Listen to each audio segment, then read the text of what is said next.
Welcome back to the class. We are discussing about the chapter plant tissue culture.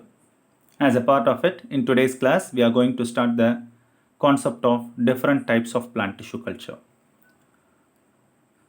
So we know about the concept of plant tissue culture, culturing the plant tissues and developing an entire plant from a small piece of plant tissue. That is the basis or the basic concept of plant tissue culture, right? And speaking about the types of plant tissue culture, it can be classified into four broad categories based upon what type of explant we are using in the culture. So, four basic types of plant tissue culture are there. The first one is organ culture, the second one is protoplast culture, the cell suspension culture, and meristematic culture. So, all these four are the different types of plant tissue culture based on what the explant is used. Explant is nothing but the plant material what we are using in the plant tissue culture, right? So whatever the plant material we are using in the tissue culturing is nothing but the explant. So based upon the explant, these are the four different types of tissue culturing method: organ culture, protoplast culture, cell suspension culture, and meristematic culture. The first one is organ culture. So this is a very basic culturing technique. So whatever the organ we are using, it is a general term, right? So it is a general term indicating that whatever the plant organ or whatever the plant part we are using in the plant tissue culture is what we call it as organ culture. Culturing of any organs. The organ may be a leaf, or maybe a floral bud, or maybe a petal, or even maybe anther, root, or shoot, or whatever it may be. Whatever the plant part we are culturing in the laboratory to develop an entire plantlet, and then we call that culturing as an organ culture, right? So the next type of culturing is meristematic culture. So a very important culturing method in plant tissue culture, and this culturing is very sophisticated than the normal plant tissue culture. Let us see what is meristem. So meristem, we know meristems are the special type of tissues which are present in the plant body, right?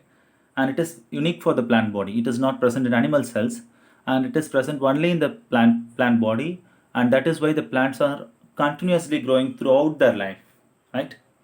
So meristems are basically three categories, right? Apical meristem, intercalary meristem, and lateral meristem.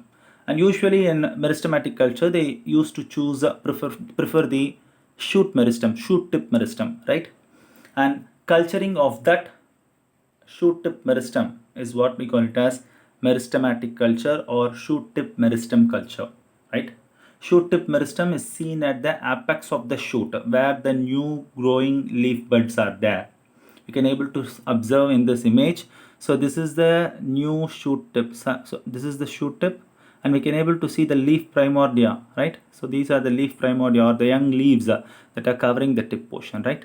So and this portion is the shoot tip. This is a microscopic image clearly showing the shoot tip portion covered with leaf primordia, right? And this shoot tip portion, right, is usually devoid of any sort of viral infections, right? So culturing this shoot tip portion, shoot tip meristem, will be highly important to develop a virus-free plantlet, because viruses are the cells that are easily transported from one area to another area in the plant body through the vascular tissue system, right? So vascular tissues are the nothing but the xylem and the phloem.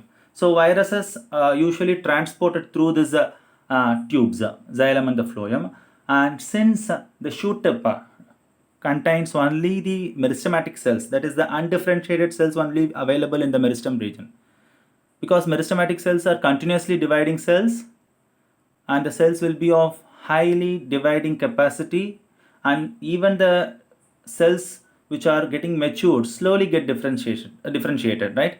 And moreover there won't be much differentiation, right? We can't able to see whether this area is a leaf or a bud, whatever it may be, right? So it is slowly getting differentiated, right? there is no, we can't able to specify this area as the xylem portion, as phloem or parenchyma, right? Slowly it will start differentiate.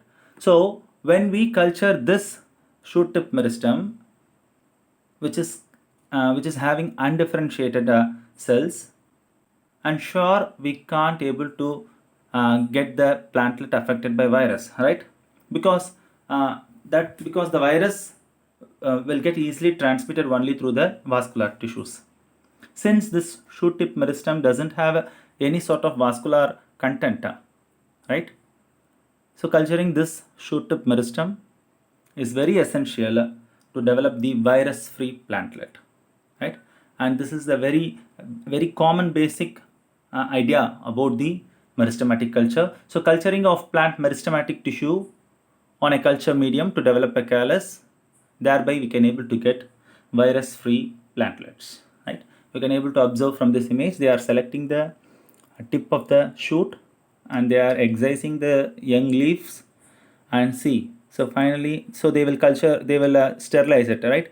So they will sterilize it using the sodium hypochlorite solution and then distilled water, and then finally they are excising the shoot tip alone, right? You can able to specifically notice here only the tip portion, the growing tip portion, the shoot tip alone is excised and it is cultured in the medium, and it is supplied with necessary nutrients and enriched with phytohormones, and slowly the plantlets start developing, right? So callus is developing, and then it is induced to develop root and shoot with the help of auxin, gibberellin and cytokinin, and slowly the plantlets are developed, right? So this is how the meristematic culture is carried out, right? So in today's class we have discussed about what are the types of plant tissue culture based on the explant used, and we have discussed in detail about the organ culture and meristematic culture, right? Hope this session will be a useful one. Let us meet in the next episode. Thank you.